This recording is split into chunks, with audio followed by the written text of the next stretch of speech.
இன்னைக்கான mini vlog என்னன்னு பார்க்கலாமா? லஞ்ச் பாக்ஸுக்கு லெமன் ரைஸ் செஞ்சு சிக்கன் பொரிச்சிடலாம் அப்படின்னு சொல்லிட்டு ஒரு பிளான் பண்ணியிருந்தேன். லஞ்ச் பாக்ஸுக்கு என்னதான் வெரைட்டியாக நம்ம செஞ்சு கொடுத்தாலும் நம்ம மைண்டில் டக்குன்னு வர்றது லெமன் ரைஸ். கரெக்டு தானே? காலையில் ஸ்கூலுக்கு போகிறப்போ குழந்தைங்களுக்கு வந்து நட்ஸ் ஜூஸ் போட்டு கொடுத்துடலாம் அப்படின்னு சொல்லிட்டு இதை நைட்டே ஊற வச்சிருந்தேன். 3 பேருக்கு இது கரெக்டாக இருக்கும். ஒரு ஆளுக்கு 3ன்னு கணக்கு பண்ணி 9 அத்திப்பழம் எடுத்திருக்கேன், 10 பாதம், 10 முந்திரி, அப்புறம் 10 வால்நட்ஸ் எடுத்திருக்கேன், அப்புறம் ஒரு கைப்பிடி வர அளவுக்கு கருப்பு திராட்சை. இன்னும் உங்ககிட்ட ட்ரை ஃப்ரூட்ஸ் இருக்குது அப்படின்னா நீங்கள் குழந்தைங்களுக்கு ஏற்ற மாதிரி நீங்கள் சேர்த்துக்கலாம். நான் வந்து இந்த அளவுக்கு தான் எடுத்திருக்கேன்.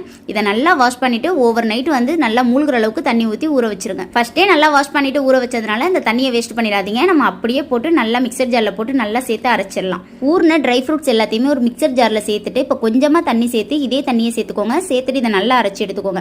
அரைச்சதுக்கப்புறம் எல்லாத்தையும் இந்த தண்ணியை ஊற்றி நல்லா கலந்து எடுத்துக்கலாம். எல்லா தண்ணியும் சேர்த்துட்டு அரைச்சோம் அப்படின்னா ட்ரை ஃப்ரூட்ஸ் வந்து அரைப்படாது. அதுக்கப்புறம் வந்து ஒரு கிளாஸில் வந்து ஹனி சேர்த்துட்டு குழந்தைங்களுக்கு இதை கொடுக்க வேண்டியதுதான். ரொம்ப ஹெல்த்தியாகவும் இருக்கும், அதே சமயம் டேஸ்ட்டும் சூப்பராக இருக்கும். ஒரே மாதிரி இட்லி தோசை அந்த மாதிரி கொடுக்காம இந்த மாதிரி ஒரு வாரத்தில் 3 தாட்டி கொடுங்க.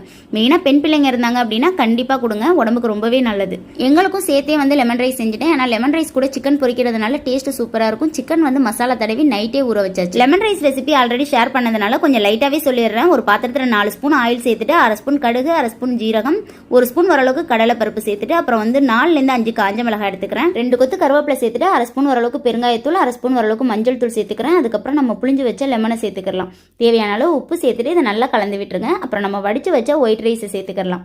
ரைஸை சேர்த்துட்டு நல்லா எல்லா சைடும் நல்லா மிக்ஸ் ஆகிற அளவுக்கு கலந்து விட்டுருங்க. அவ்வளோதான், சூப்பரான லெமன் ரைஸ் தயாராயிரும். ஓவர் நைட் மசாலால சிக்கன் நல்லா ஊறினதுனால கொஞ்சம் கூட ஒட்டாம மசாலா பிரியாம சூப்பரா ஜூஸியா ரெடி ஆயிடுச்சு. சிக்கன் இந்த அளவுக்கு நல்லா பொரிஞ்சதுக்கு அப்புறம் வெளியில எடுத்துடலாம்.